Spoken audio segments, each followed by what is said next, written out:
assist, a helping hand with your land. Neil from Essex here. We had the opportunity to have a bunch of current competitive models on our lot, and it presented an opportunity to go around and do some videos on them. Now, we need to prefix this with saying that talking down another competitor's equipment is not a way that we typically like to see business and sales transactions done. Generally, we're of the opinion that our dealership, our experience, the products that we sell can stand on their own without having to talk down about other products. But unfortunately anymore, we find a lot of customers developing opinions about things through YouTube videos that may be really based upon half-truths. So while we had this product here on hand, we wanted to take the opportunity to walk around and do a video of our own and try to show how some of those comparisons are made in dishonest ways, and also make an attempt to make our own comparisons and maybe do it a little bit more honestly than what you typically would find. So take a quick look here at this video and let us know down in the comments how we did.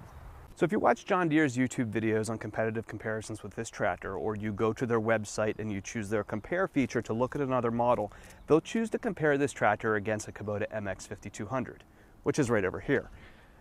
Now the reason why they probably choose this tractor, if you can see, it's very, very much smaller. If you watch their YouTube videos, never will you see the same tractors in the same shot. And that's very clearly done because they've cherry-picked a model that's not nearly as large to show increased capacities over here and 30% more lift. And obviously, right, this isn't nearly as big of a machine. If you're in the market for a utility farm tractor, an MX is not the machine for you. This is geared towards hobby farms and smaller, lighter applications than what this machine is. If you're in the market for a tractor more like this, you should be looking at this machine over here. This is a Kubota MX-Series, which includes Kubota's more deluxe hydraulic transmission. What Deere would have as a power reverser is a much larger tractor in size with comparable lift capacities. So from the get-go, if you're looking for a tractor to compare for your application, really dive into what your needs are.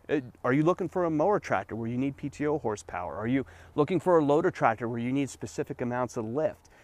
Engine horsepower alone is not really a fair way to compare these machines. You really need to get a lot deeper into what your specific application is. John Deere very famously stands very firmly behind their choice of plastic. And I'm not here to tell you that plastic is bad. But when we go and we pound on the hoods of these tractors and you jostle the side panels, you'll find that there's usually a lot more slop in them than, say, a metal design tractor, which is clearly a lot more solid. You can hear a thud versus a rattle when you pound on these machines. As for the longevity of these, if you look in John Deere's own owner's manual, they actually will make references to how you're supposed to clean the plastic, telling you that you should really only wipe this tractor with a damp, smooth cloth. Not saying that you're going to scratch your tractor up. You can clean this thing however you darn well please. Just these comparisons between plastic and metal are less than genuine.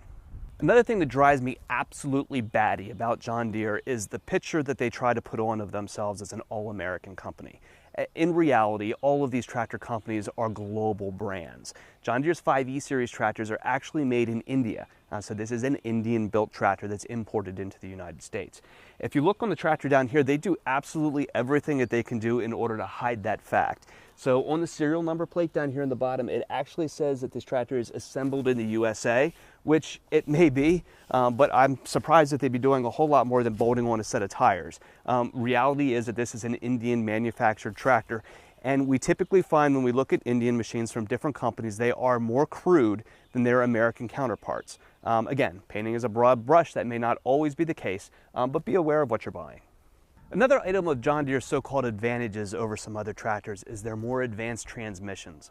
In their videos, they'll point out that Kubota uses a dry clutch in their transmission where they're using a wet one. That is a half-truth.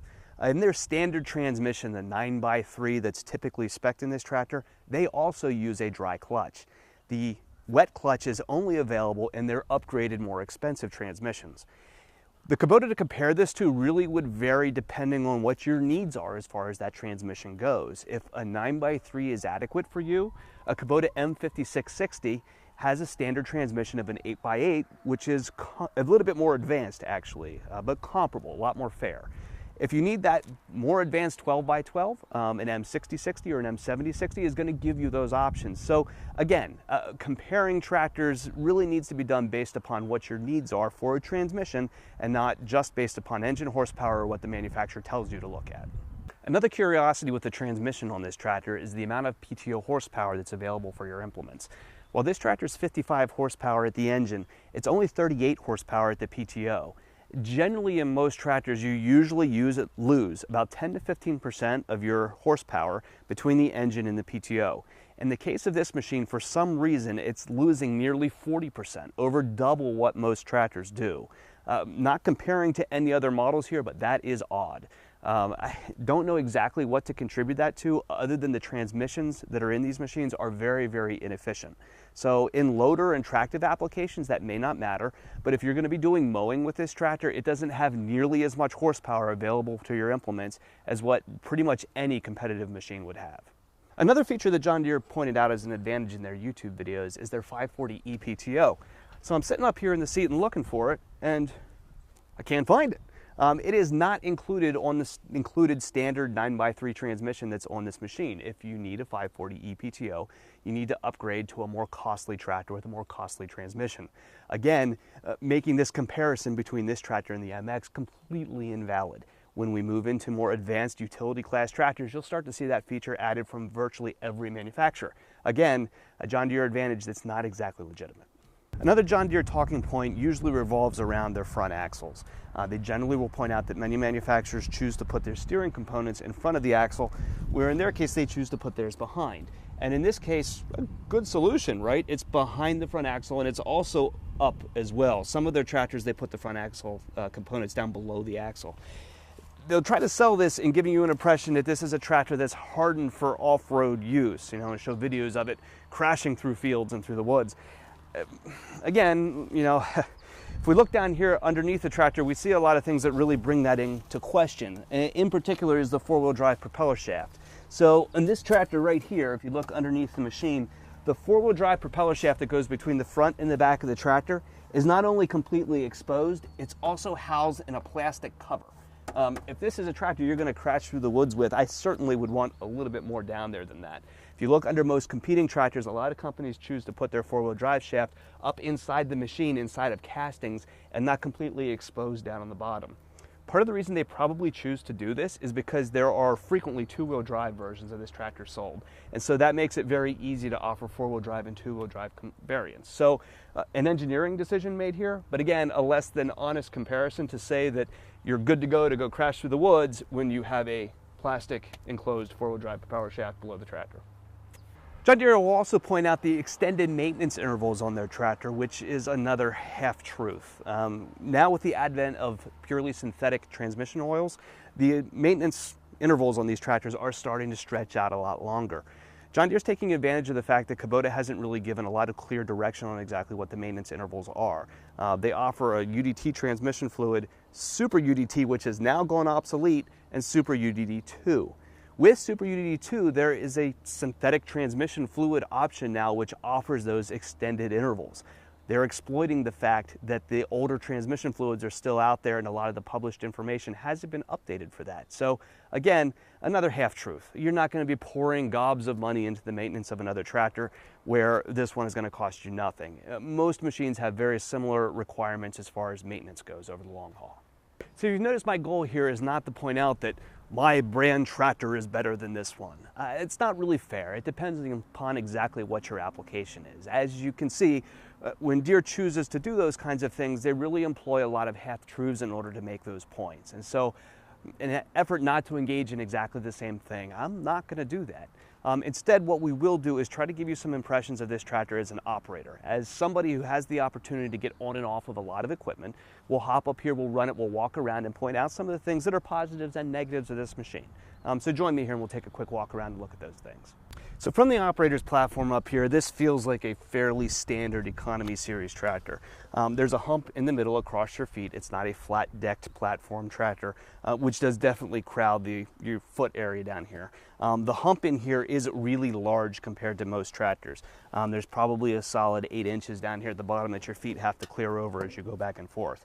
Again, not uncommon among economy tractors, but large in this one for certain. My gear selector over here on the side includes the parking brake over from the side. So if I want to go into the parking brake position, I need to slide the whole way over and then go over and lock into the parking brake. This may be a little bit of a personal preference issue, but I do sell some other tractors where this is the case, and I do have some customers complain about these designs, mostly because sometimes they'll go into the parking brake position thinking they've locked it, and it's actually not engaged.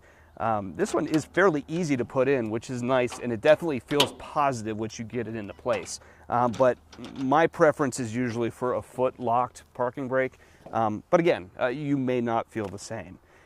One criticism I have of a lot of Deere tractors is the way that they do their loader valves. It's typically very difficult on their machines to take the loader up and down and keep the bucket level the entire time. And this tractor is absolutely no exception to that. When I move the loader stick over here, it takes a lot of force for me to move the loader, particularly when I go into the lower right position. To raise the bucket up and keep it level as I go, I really have to pull hard. And what that does is make it difficult to keep your loads level as you go up and down. So if I start the tractor up here and raise the loader bucket up, I can't even tell you how much force that is that I have to use to go to the side, and really I can't even get it to do it. There, just a little bit. There it goes. Not that it can't be done, but that is vastly more difficult than a lot of other equipment. The toolbox on this side over here and the lever for the hydraulic quick coupler on this side both really look like afterthoughts. See how this hangs way off the side of the machine? Now granted, it could come in about another 1.5 inches from where it's at now, but does this scream tree branch or what? This probably is optional, would be my guess, because typically these are fairly expensive, but clearly not thought through the whole way. Another thing that I'm not a fan of either is Deere will make a lot of choices in order to lock you into proprietary things. You'll see that across a lot of their products. They don't want you to be able to go to other manufacturers who may have cheaper or better options than what they do.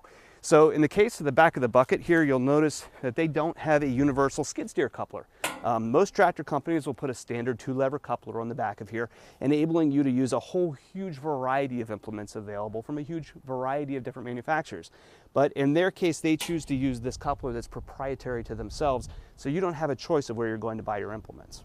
So now I'm sure, admittedly, with this quick coupler, somebody's going to try to make a case that this is better in some way, and if you can come up how it's better, please let me know. But we spent quite a bit of time here trying to figure out how this thing worked from the get-go. I mean, this is new to us, right? And admittedly, this is the first time that I've done this, so maybe there's a trick here that I'm not aware of. But in order to get this coupler to release, we pulled the bucket up to get the weight off of it, and then pulled this thing out. And the very first thing that happened when we did this was that the end completely popped out of the coupler. So we're over here now trying to get this thing climbed back up to go back in again. We also fought around with it quite a bit in order to get to release in the first place. It seems that there's any amount of tension on that pin, it's very difficult to pull that out because you have no leverage, right? You're just simply having to pull the pin out of the hole. Compared to a skid steer quick coupler, if you come over here with me, and again, not saying Kubota is better, this is an industry standard that most companies use. When you want to release a skid steer quick coupler, all you do is grab the handle and lift. And just like that, I've released the pallet forks. You know, that's a lot easier to do because you have leverage to pull those pins rather than having to slide the pin out of the hole. So in my opinion, a much better system, and also a system that's universally accepted across most equipment. So to be perfectly fair, there are some things on this tractor that I like as well. One of those things is that draft control is standard equipment. That's something that you don't find on a lot of machines as standard. Also is a standard remote, standard trailer connectors on the back. Those are good things. Nice turning brakes, they're laid out well. The dash gives a decent amount of information. The emissions controls for the Tier 4 stuff are simple rocker switches here on the panel, which are easy to use.